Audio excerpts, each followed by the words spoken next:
Hello, I found one of my old psychology textbooks. I was talking about the brain in an earlier video, but I'm going to come to this because what we're dealing with personalities.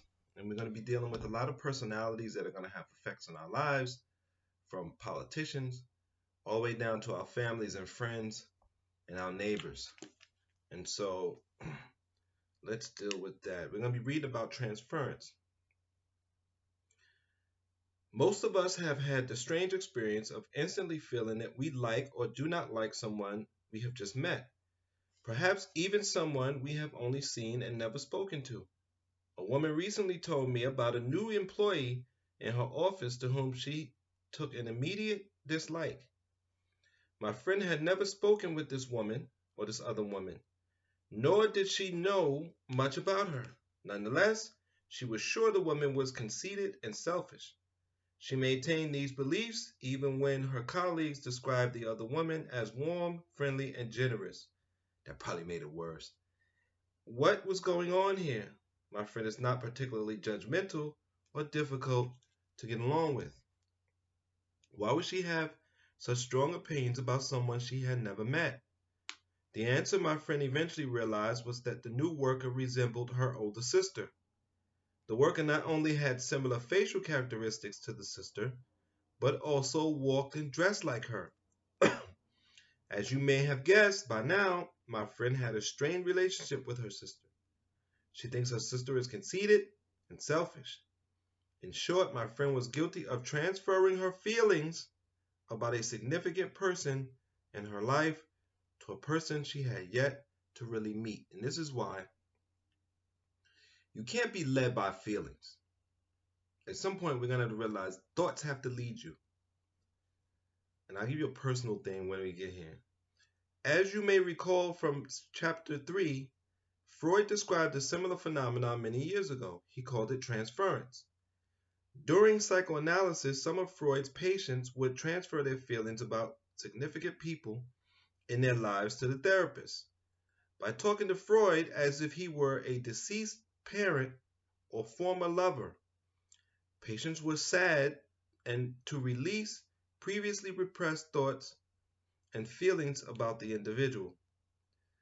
Of course, Freud's description of transference was embedded within psychoanalytical theory, but in recent years, some psychologists have turned their attention back to transference, albeit without psychoanalytic trappings. In place of Freudian concepts, these investigators use insights and research findings from cognitive psychology to account for this interesting phenomenon. How can we explain transference from a cognitive perspective? Returning to the woman who developed instant feelings about the new worker, we could begin by saying that my friend naturally had a strong cognitive representation of her sister. The new woman resembling the sister activated this cognitive representation, which then triggered emotions and other associations. In a sense, the old cognitive representation was used to process information about the new person. Consequently, we would expect my friend to see many of the sister's characteristics in the other woman, and to have many of the same feelings about the new worker as she has for her sister. Although cognitive psychologists do not describe this process as unconscious in the Freudian sense, they suggest that transference typically happens at a level that is just out of awareness. This description explains why we sometimes have a feeling about someone we meet, yet can't quite say why we have it. But how can we test this interpretation experimentally? One procedure begins by asking participants to provide information about two people they know well. A few weeks later, the same participants are recruited for a supposedly unrelated study. Participants are told they will meet someone sitting in the next room, but first they will learn something about that person. Participants then read a trained interviewer's evaluation of the person. In some conditions, the evaluation resembles one of the people the participant described earlier. That is, some participants are led to believe this person they are about to meet resembles someone they know. It's a good experiment. We'll leave it there, and we'll come back to it tomorrow. Now, I'm going to tell you a story about why feelings, being led by feelings, is so dangerous. And I told this story before, but I'll tell it again. So, me and my wife were sitting there in the World Trade Center, and I believe this was 2019, 2019, late 2019. And the police come up to me, NYPD, and call me by another name, and I say, who? And they say, get up.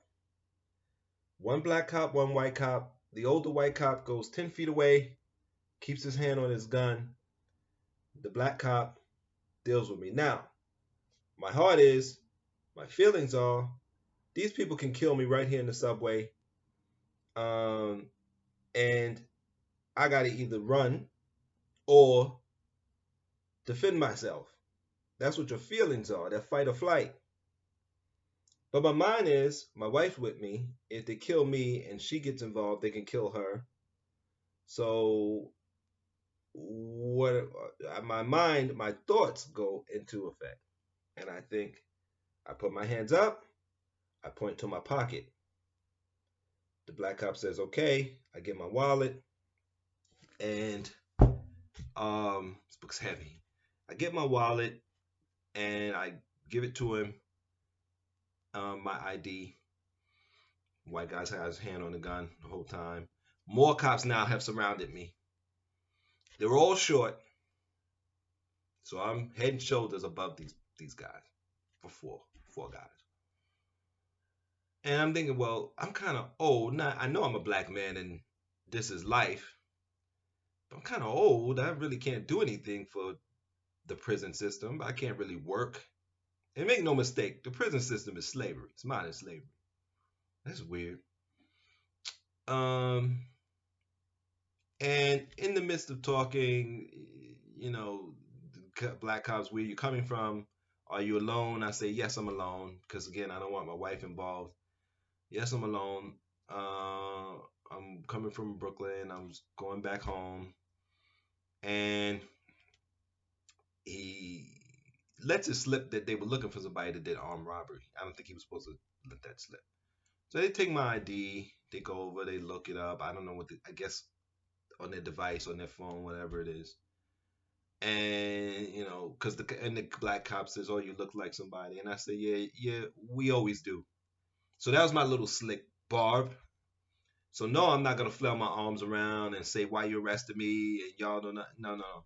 Got my little barb in, got my little jab. So he got a little annoyed. By the way, black cop, white cop over there. So he's already an overseer and being used. We both know it. And so I deal mostly with him. There's some other white cops now, Spanish cop, whatever. But I deal mostly with him because he's the one of the first ones to stop me. And he's my brother. Effed up as he is, he's my brother. So they're taking a long time because my name, nothing comes up. I don't know how to drive, so I don't have no tickets. I don't have any children. I don't have no child support. I don't have any of these things that black men usually have. And let's be real, we do. So they're confused. And they're taking a long time. They're holding the train. The white guy with his hand on his gun, he's holding the train, and now a train's pulled in. Everybody in the train is staring. And my heart, my feelings still, rage and fear. But my mind, getting my ID, do this, and I'm standing there, and I have to be calm because all these little police officers have Napoleon complex, and they're just waiting to do something. So eventually they let me go, give my ID back, and go off. The white cop that's been standing by the train, he pats me on the back. And my feeling is, man, this racist is just touching me, and I should get my mind. So I just look at him, and I just go on. So we're waiting in the train because this is the first stop, and one of the Spanish cops come up and he says, "Thank you for not reacting because these situations can always go left." And I just turned away from him. So yes, you must be led by thoughts and your mind because being led by feelings ends up with you or someone you love dead. And I still thought I could be killed, but you didn't want my wife to be killed or anyone else in the subway station. So um, let's be more thoughtful. I know it's hard, and I'm telling you, 5 guns on me. If I was able to do it, you could do it. It's not magic. Until next time, take care and be safe.